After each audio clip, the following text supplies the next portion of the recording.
in my life. And I want to thank my wife, who she follows me all over the state. This support building state. I want to thank the kids. Thank Dale, Ken, Brandon, Ken Sr., executive leadership of the company, leaders of the departments, Brian, Scott, Stephen, Ken Mahali, Adrian Davis, Joshua Johnson, Nick Benton. Y'all guys kind of lead all aspects of the love department.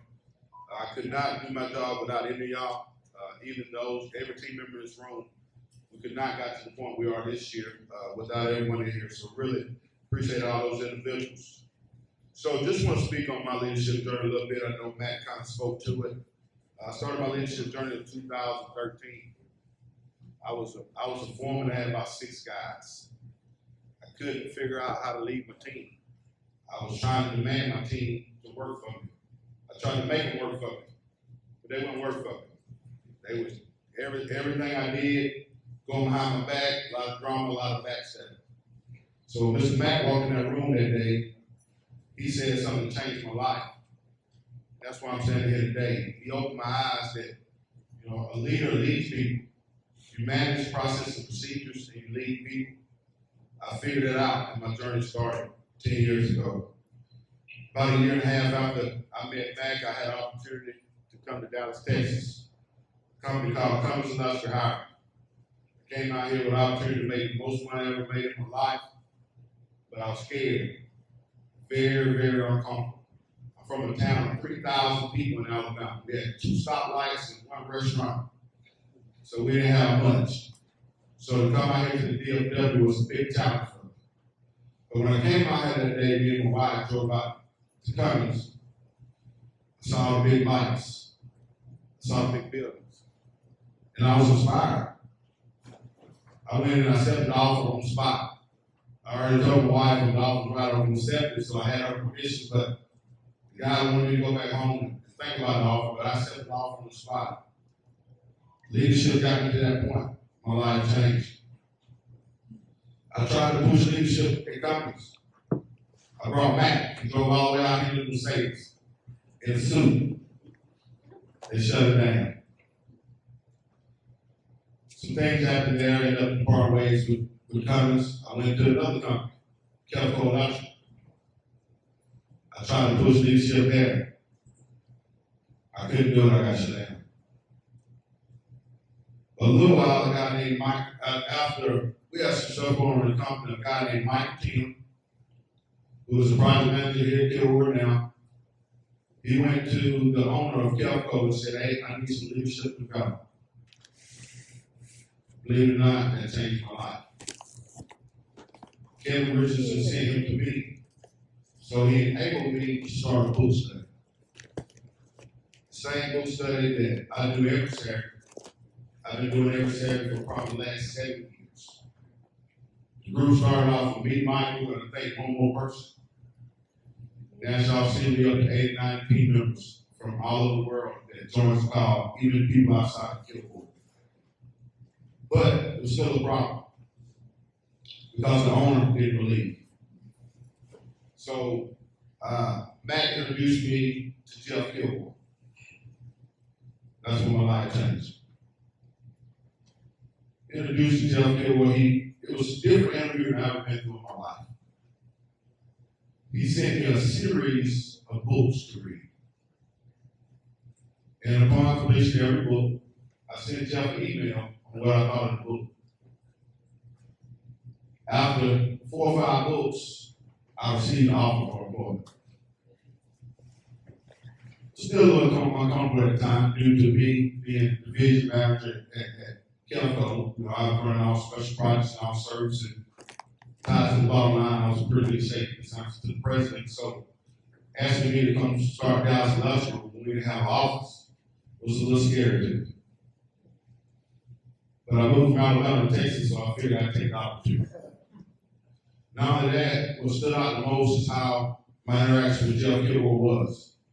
Being a CEO of a $350 million company, speaking to me on a personal level like he spoke to me, changed my life. It made me view him in a different way than any other person I ever worked for. So I knew then that was probably the spot I needed to go. So then again, I got another offer from Jeff. Still the same offer, but I accepted it. That's when my life changed. So August 19, 2019, we started Dallas Industrial. We had 2 offices in a shell space in Fort Worth over on Birdville Road. Kevin Smith started, he was county plumbing at the time. Me and him was in the office. We only had 2 offices. Then it was all growing. So they allowed us to build an office.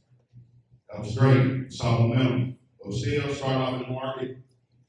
Had some good jobs, had some bad jobs.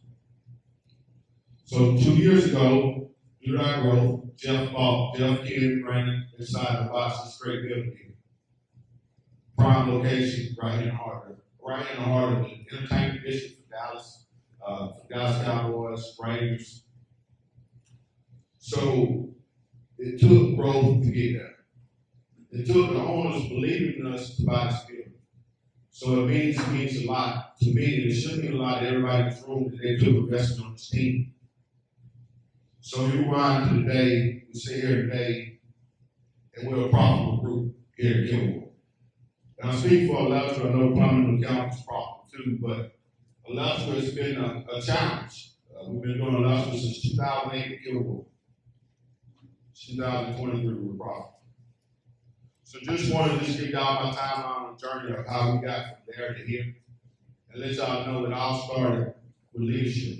It all started with development. Without leadership, I would never met Jeff. Without like-mindedness, I'm pretty sure I would never got off. So I just want to say now, and I don't know if Jeff's still online or not, but I thank him from the bottom of my heart. I thank God for Jeff because he gave me an opportunity to build this great team we have today. I wouldn't trade any of this team for anybody. I tell Jeff, if this was my company, everyone would still be here. If this was Denam Electric, all the individuals would be here. So it's very, very important to me, y'all, very important to me, all team members, all family members, for the support, for the growth. We grow together on Saturday calls, from our vendors to all our relationships with our partners, IEC Fort Worth. We all growing together. So I just want to tell y'all, really appreciate everything everyone does for us. We got a bright future ahead of us. As Jeff said, we're in a financial place. That's a good place. But we can't be complacent. We got to keep growing. We got to go into 2024 like we're not in that place. Because we're trying to win the World Series next year. We're trying to be the most profitable group. As Jeff said, we don't care about being a large group, but we want to remain profitable. We remain profitable, we stay in business, and everybody can grow, the families can grow, and everyone can grow. So that's, I'm missing on the notes, I have to read the notes.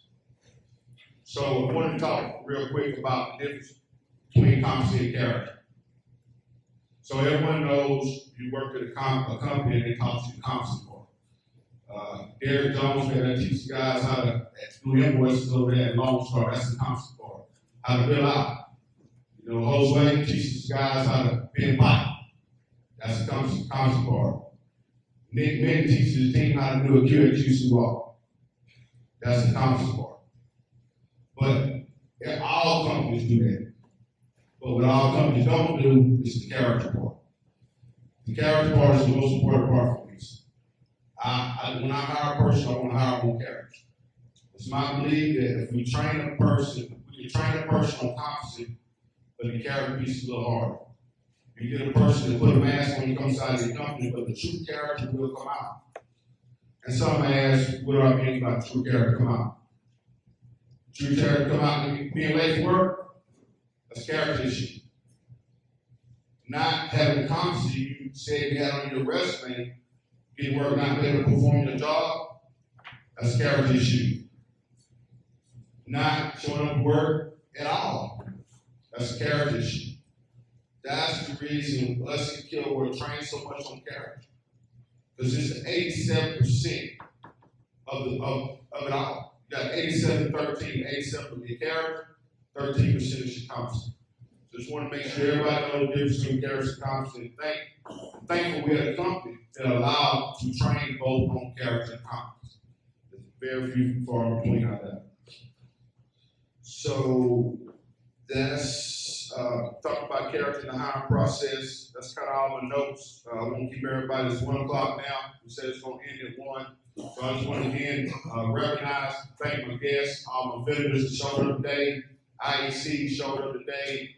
Subcontractor hosts Reyes. We got Lone Star, CD, and Reynolds, Citywide. And who am I forgetting? CD. Just saying, Rexel. Okay, Rexel. Sorry, I got everybody. So again, all right. So now what we're going to do, team, we're going to roll into our Christmas party for the employees. We'll be handing out gifts. We got another presentation. The VP of Dallas, Adam Markowitz, will come on, start rolling the presentation. We'll show a couple pictures of progress this year, looking to next year, and then we'll be handing out gifts. Anyone that's not a team member that wants to leave, more welcome to leave, but it's going to have to. So again, thank everybody. Great year. Looking forward to 2024. Thank y'all.